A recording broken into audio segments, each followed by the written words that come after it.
Hello and a warm welcome to the channel P3 Talks, Perceive, Practice and Prevail, an online learning platform for complete SSB guidance and current affairs.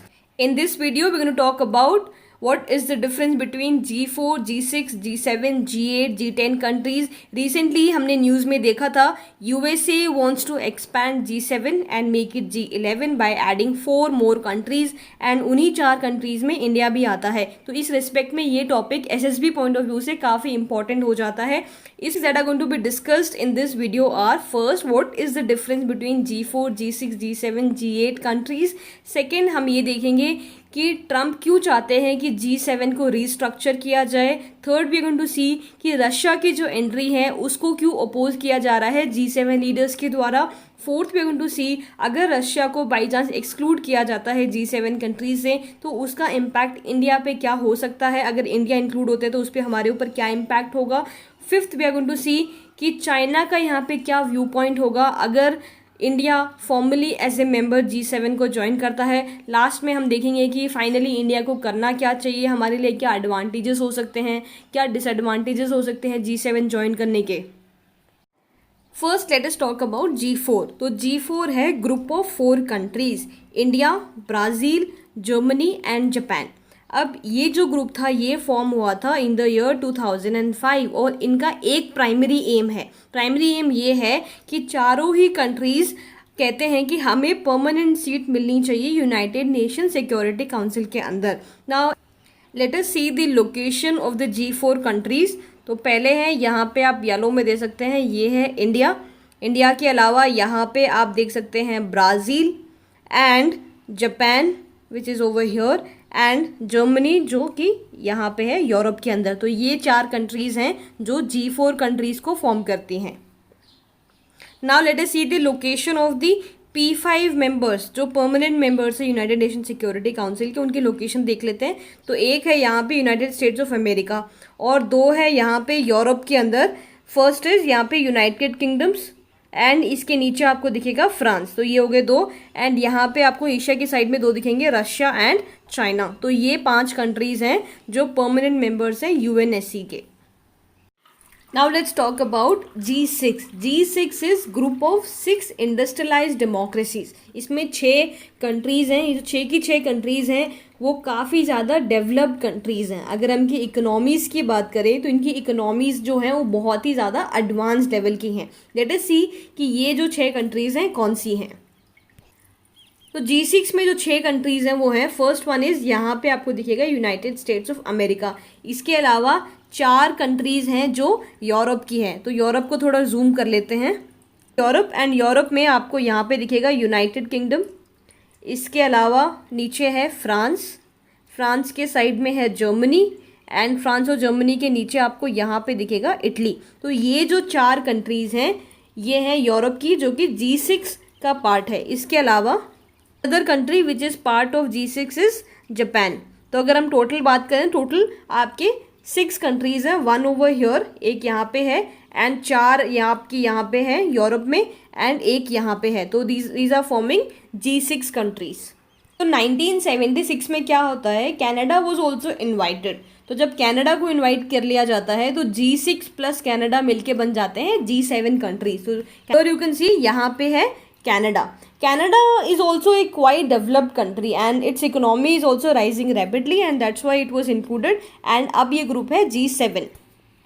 1997 में Russia भी part बन जाता है G7 का and G7 plus Russia बन जाते हैं G8 countries.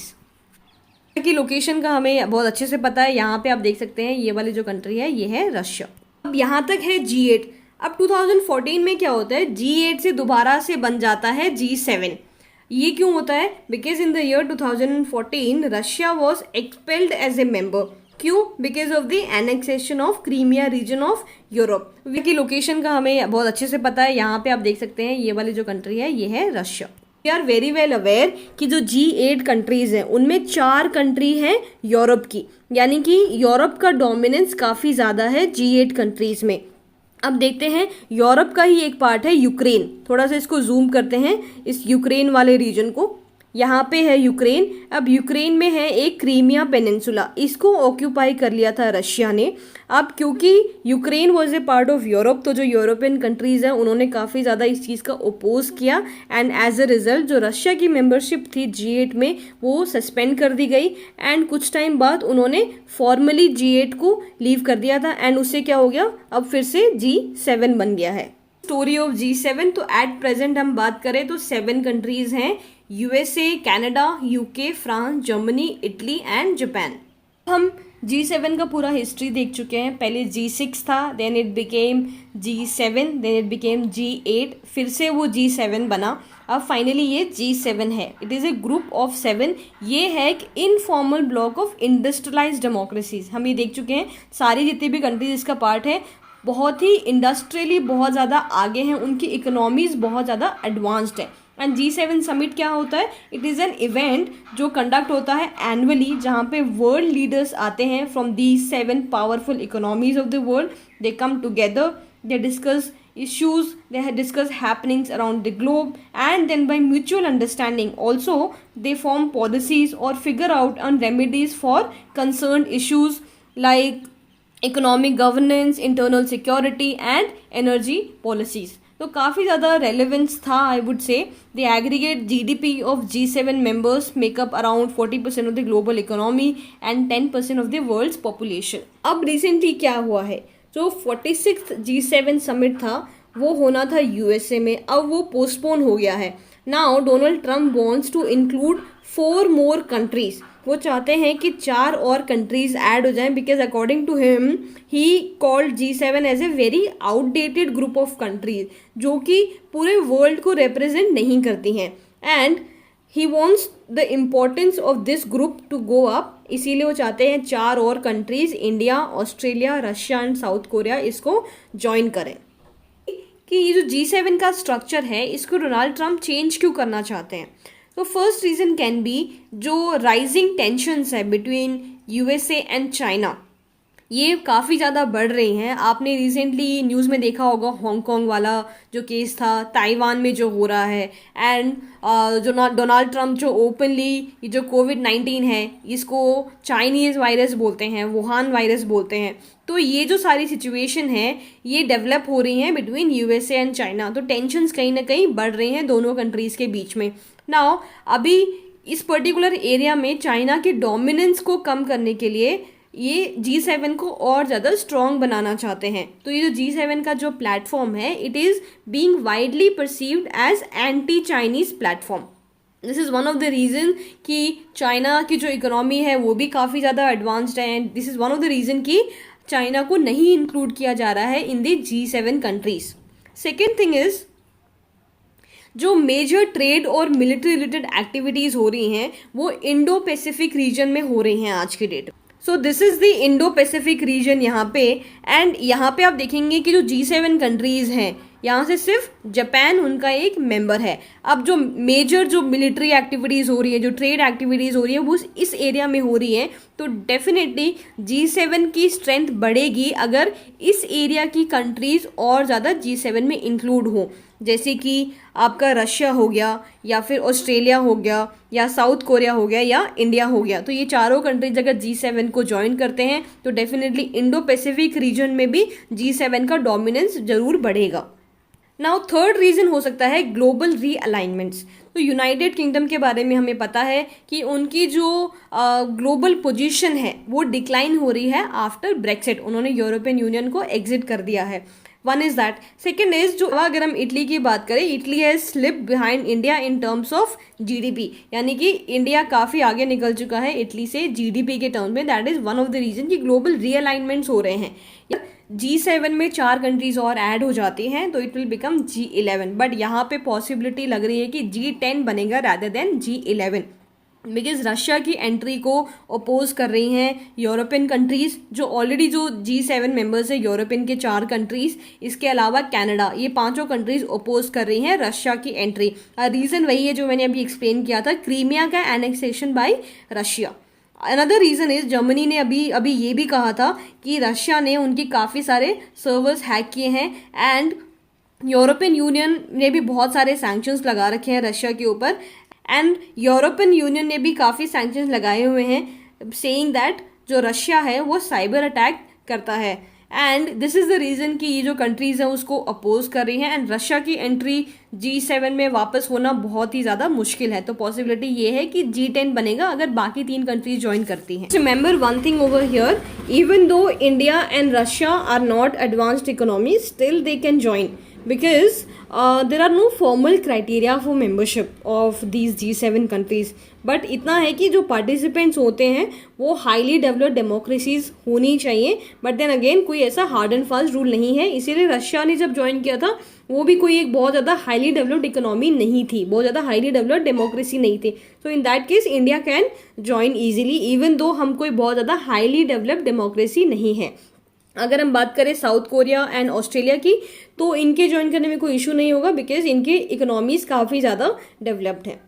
Let us सी, जब रशिया को नहीं एंट्री मिल पा रही है G7 के अंदर तो इसका इम्पैक्ट रशिया के ऊपर क्या हो सकता है. तो फर्स्ट थिंग, अगर वो पार्ट होते G7 का तो they would have got freedom from various sanctions from European Union and USA. We know कि यूरोपियन यूनियन ने भी बहुत सारे सैंक्शन लगाए हुए रशिया के ऊपर, सेइंग दैट ये साइबर अटैक करते हैं. इसके अलावा आपके USA ने भी बहुत सारे सैंक्शन लगा रखे हैं रशिया के ऊपर, जैसे कि काटसा.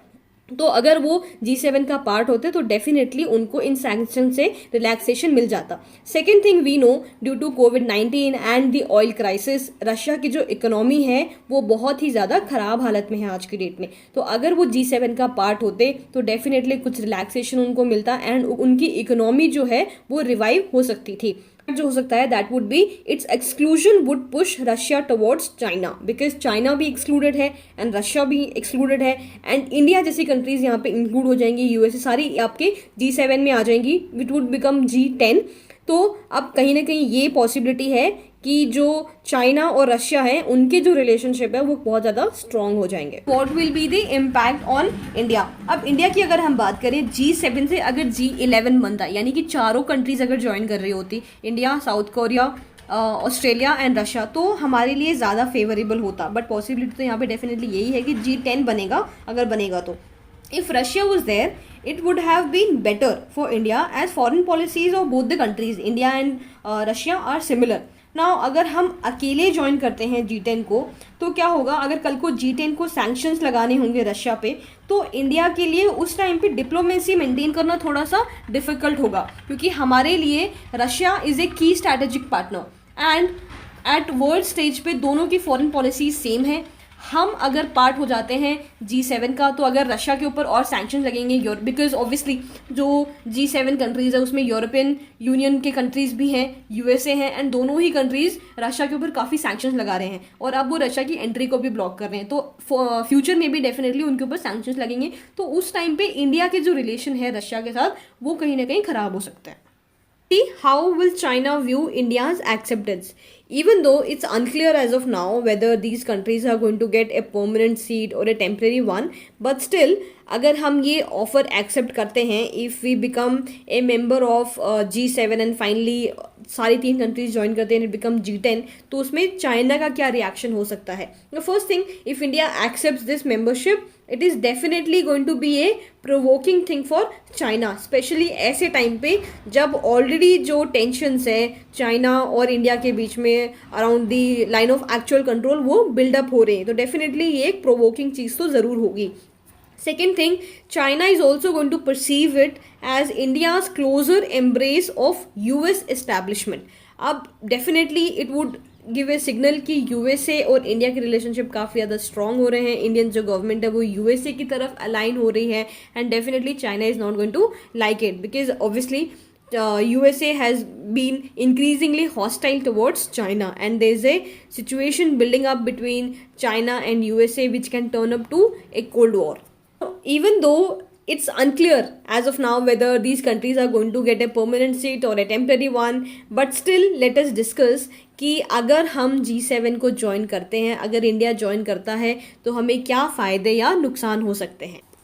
तो the first one, it is definitely going to open economic opportunities for India. We are very well aware कि कुछ टाइम से जो G7 की जो इकोनॉमी है वो उतना अच्छा नहीं कर रही है, नीचे जा रही है.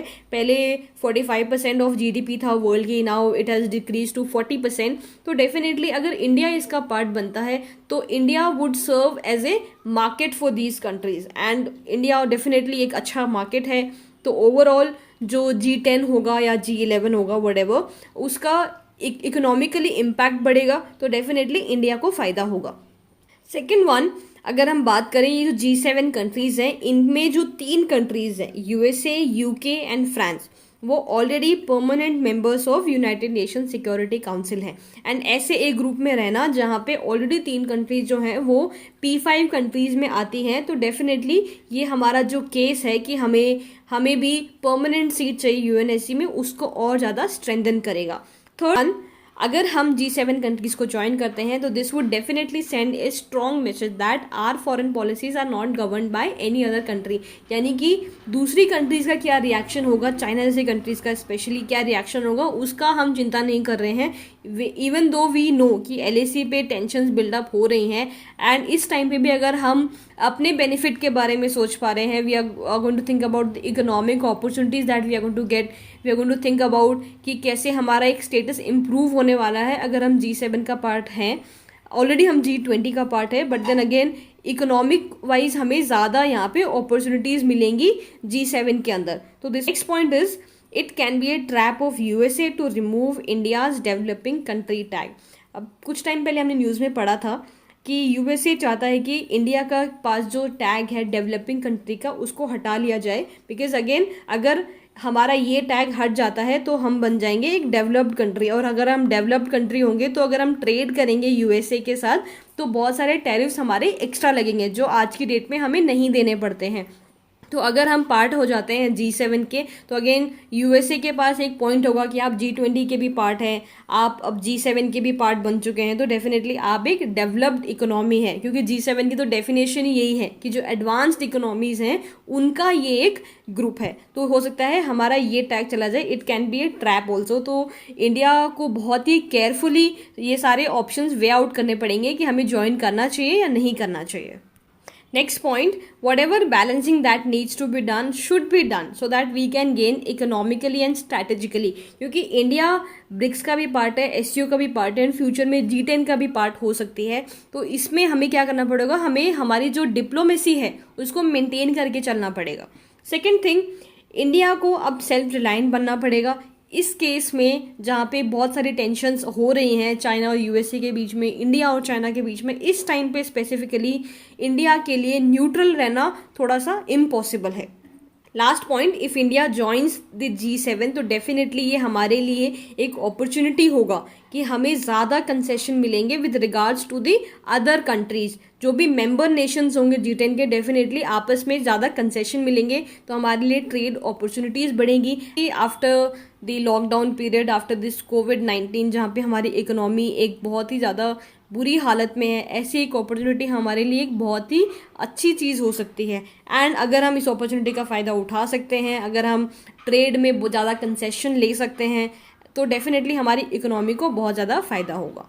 Eight the end I would want to say कि अभी तक कुछ भी क्लियर नहीं है. This particular news is still developing. आने वाले मंथ्स में पता चलेगा कि एग्जैक्टली प्रपोजल क्या है, परमानेंट सीट मिलने वाली है, टेम्परेरी मिलने वाली है, and what are we actually going to do. But I want you to tell me in the comment box given below that what do you think about this topic. Should India join G7 if we get this opportunity? If yes, why? If no, why? Thank you so much for watching. If the content was helpful, do subscribe to the channel. Also, if you have any questions related to SSB, you can follow us on the Instagram handle P3_talks.